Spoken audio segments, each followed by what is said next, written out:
Hello everyone, Pablo here. So in today's video, I'm going to show you a bit of a DNA Center platform and some of the APIs that we can use from it. Because there are four personas that DNA Center covers. So those are the NetOps, AIOps, SecOps, and DevOps. So as part of this video, we're going to concentrate on the DevOps side of things, where DNA Center exposes a number of APIs and SDKs that will allow us to then provide integration with other systems and as well as the automation and extraction of information that may be valuable to you from DNA Center to maybe send those to another system that may provide some type of value. Okay, so before and after, so sort of before that complex way of configuring things, so using the CLI, for example. So what we're doing in the after is exposing those APIs so we can use them to fully automate or share that data with other systems. So there's a number of APIs that we expose. So for the likes of the intent-based APIs, there are APIs that we expose to have integrations with third-party vendors such as ServiceNow or Infoblox. There are some domain adapters, as we call them. So this allows DNA Center to integrate with other systems within Cisco. For the likes of SD-WAN and some security products as well, the likes of Identity Services Engine or Secure Network Analytics. In today's video, we're going to look at the SDKs for Python SDKs that will allow us then to simplify the code that we're trying to write. Okay, so moving on to our lab then. So this is a DNA Center in there. So let's just refreshing that page. If I go to the design page, so we're going to concentrate today in provisioning network hierarchy and as well network settings. So this is based on a fresh DNA Center install that we can then deploy those settings. So this DNA Center currently has some configuration in there. We're going to deploy a new hierarchy in there. Okay, if we explore the network settings,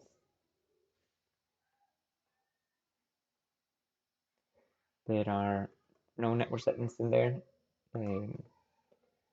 There are some device credentials in there, but we're going to replace those with the new credentials. And there are no IP pools in there. Okay, so if you wanted to explore more within DNA Center, there's a platform section in there where you have a developer toolkit where you can try the APIs directly from here if you don't have a developing environment yet. So let's try with the network settings, for example.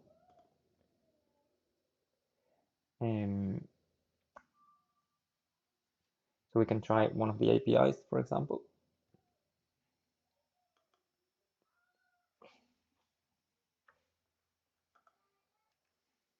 So we could get, for example, get site. And we could try this API directly from here.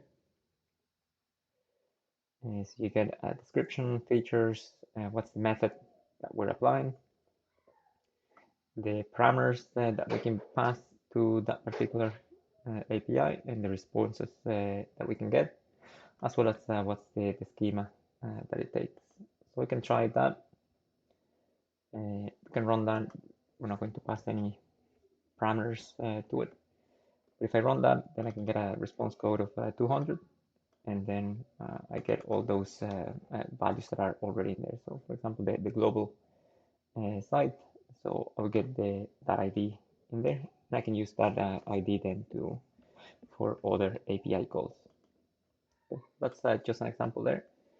I can also go here to help and go to the API reference guide. So that will take me to the software.cisco.com website. So developer.cisco.com/docs/DNA center. Okay. Once in there, you can look at the API reference of DNA Center from the various versions of DNA Center. But we're interested in the SDK as part of this demo. So let's look at the Python SDK. So there's a get started in there in terms of installation, where you go through the pip install and getting your environment set up. We can go as well to the Python package index site, where we can get the command to get that installed. But if you click here on the home page, that will take us to the full documentation of the SDK. So it has an introduction in there. So a few things to pay attention. Let me see if I find them here. So it gives you a few examples on how to get started using it.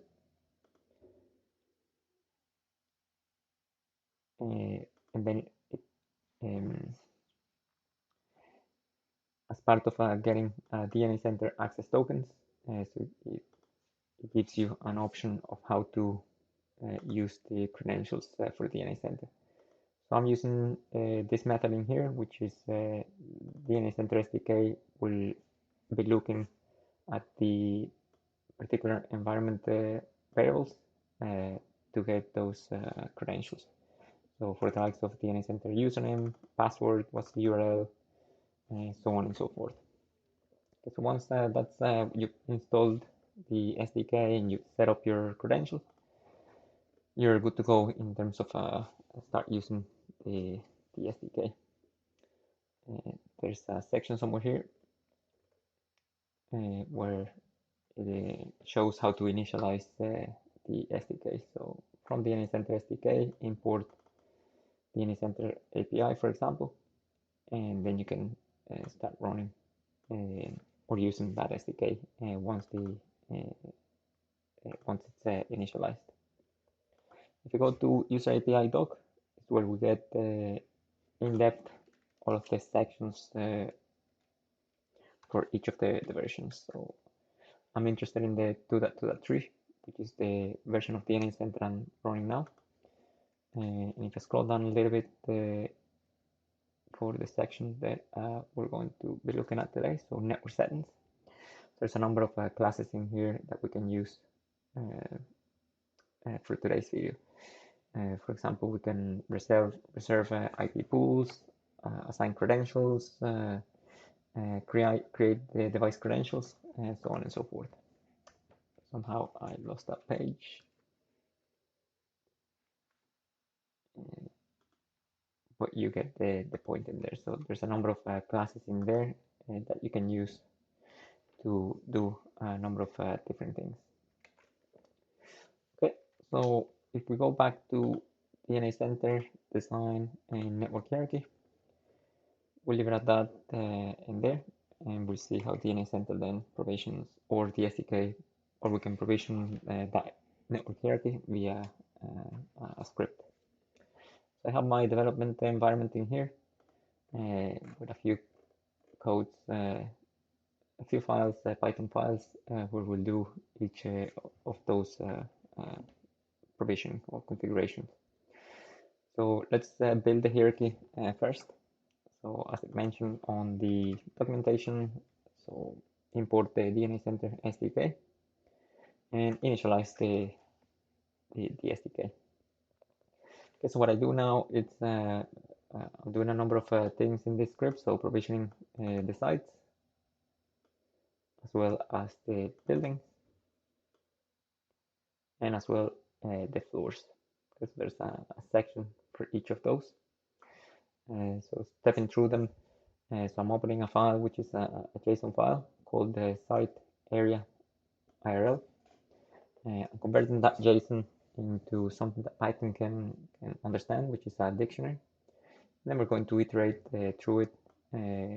If there are multiple sites or multiple areas, we can go through each one of those and provision one at a time. Okay, so essentially here's the SDK being called. So DNA DNAC API that sites that create site, and then send that payload from that we're extracting on this for loop. This check status is just a function that I'm using. I created myself just to check if the API is still in progress or if it has any errors. Then we can quit and do not proceed further with the code. So let's, and before I show you that, the script itself, so let's look at the env or the environment variables.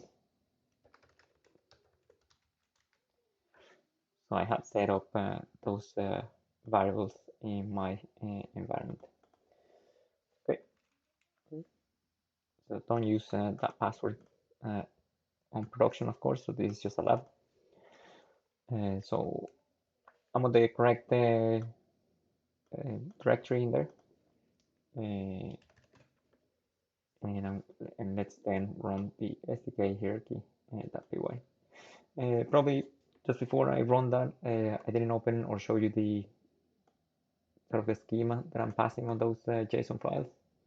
So if you go to the site area IRL, this is essentially the JSON file that I'm passing. So creating an area with the name of EMER, and the parent name it's global. After that, creating one for Ireland with a parent name of global EMER, which was created before, and going down all the way to Dublin. If I go to the building, it's a similar process, but I'm just creating one building when I'm giving the latitude and longitude, and as well a floor or a couple of floors in there. So it will be floor 1 and the comms room. Okay, so with that out of the way, so we can run our script.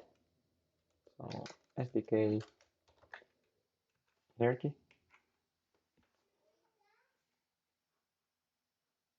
So Python will then run through the script and start provisioning those areas, buildings, and floors. So we'll leave it finish.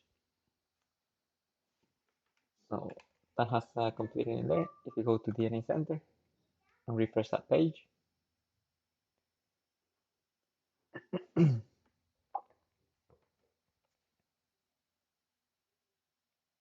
we can see then our EMER, Ireland, and that East Point site being created in there. So Dublin, East Point as the building, and then our comms room and our floor 1. So with that in there, we can then proceed to our network settings. We just dismiss this. So we have no network settings in here in terms of AAA servers or DHCP or anything like that. So let's provision those. So moving on to my next script then is the network settings. So same thing here as initiating the SDK. We need to identify what the global ID is. So if we look at the network settings, create network, for example, let's look at our documentation. So 2.2.3. Let me just go up a little bit. And over here, we're going to network settings. There we go. And we're going to go to create, what did I say? Create network.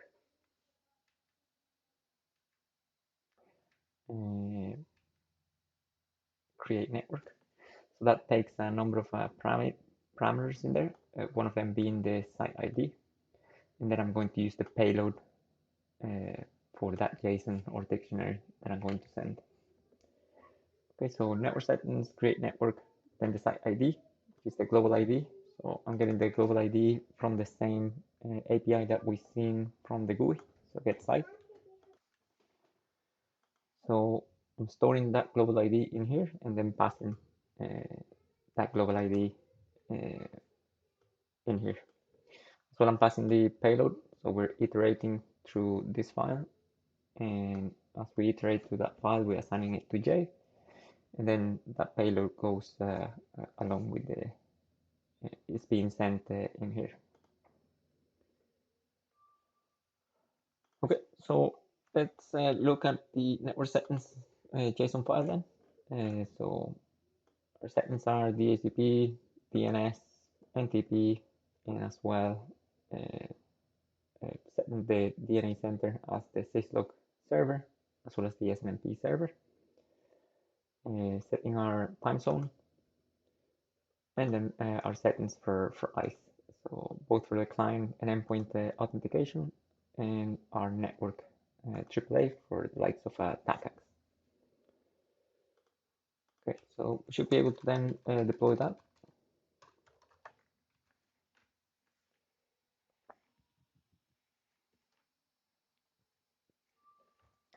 So it's going to iterate through each of those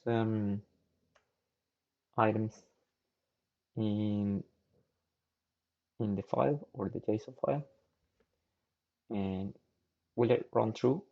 And once that's finished, we'll refresh the page. Okay, so that's finished there. Go in here and refresh that page.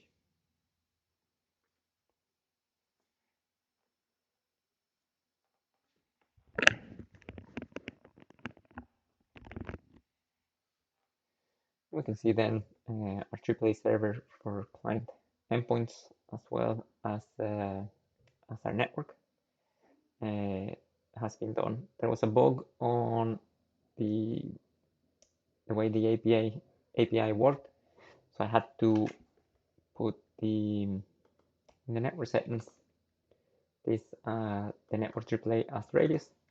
So what we'll do now here is just change it to TACACS in here manually.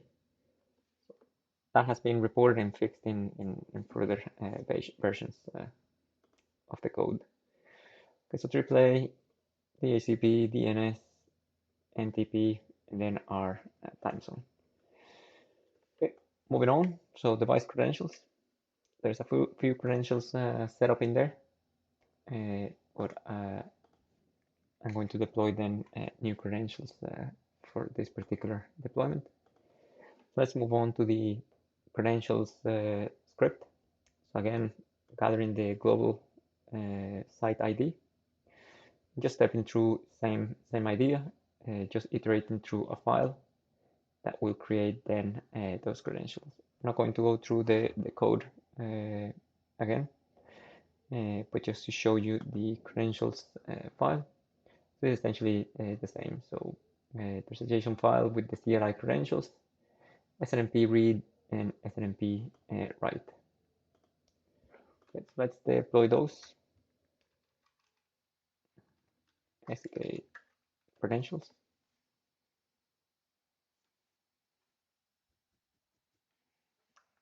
So deploying that CLI credential.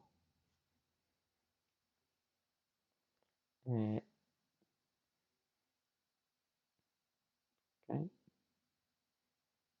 Then that SNMP read.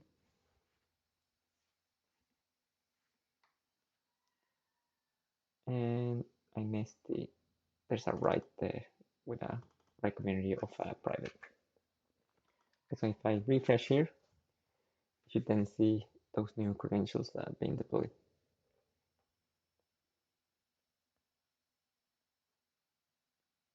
So CLI, read, and write. So these are the ones that we have provisioned there. So just we can apply those from the API as well, from the SDK as well. You can apply those in here by just clicking apply, and those will be provisioned to the devices themselves. So moving on to IP address pools, there's a lot of clicking that happens in here from from the IP pools perspective. In terms of adding an IP pool, typing the pool name, subnet, prefix, all that kind of stuff. So once those are created, then they need to be reserved at the site level. And when you reserve, it's essentially the same, but you have to give it a name, what type of pool it is, selecting from that global pool, prefix, gateway, DHCP, DNS, all that kind of stuff. So if you have tens or hundreds of IP pools, most definitely using a programmable way will help with the deployment. Okay, so IP pools, similar fashion, so initializing the SDK. And there's a two-step that happens in here. So global IP pool, creating a global IP pool, and then reserving those IP pools individually. So when we look at the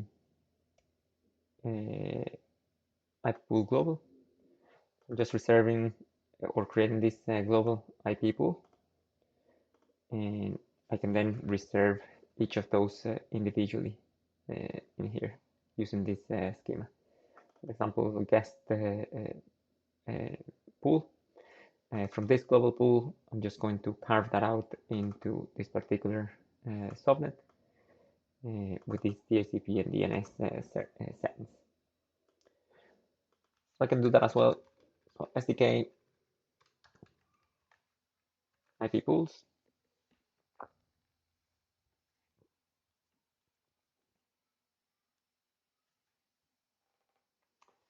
And then the script will go through each of those items in the JSON file and start deploying them into DNA Center.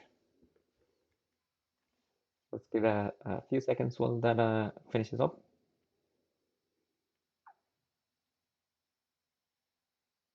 And that has finished there.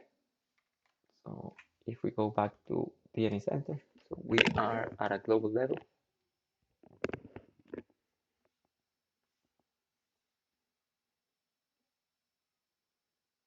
So from a global level, then we have reserved or created that global pool.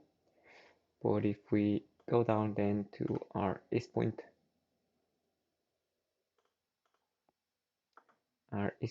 building, we see a number of reservations in there. So there's a typo in there, so missing an S. So access points, Fusion, Corp Data, Voice, Guest, and LAN automation. So this has greatly simplified the way I deploy the IP pools into DNA Center, where before I would have done in a manual fashion, taking me a long time. So if you're having to deploy multiple DNACs as part of your job, so looking into a programmable way of getting these settings done would be a huge time saver. So that's the end of this session or this video. If you want to reach out and ask for sort of those lines of code or samples, just feel free to reach out. I'll be more than happy to help. All right, so that's all. Thank you very much for watching, and see you then next time.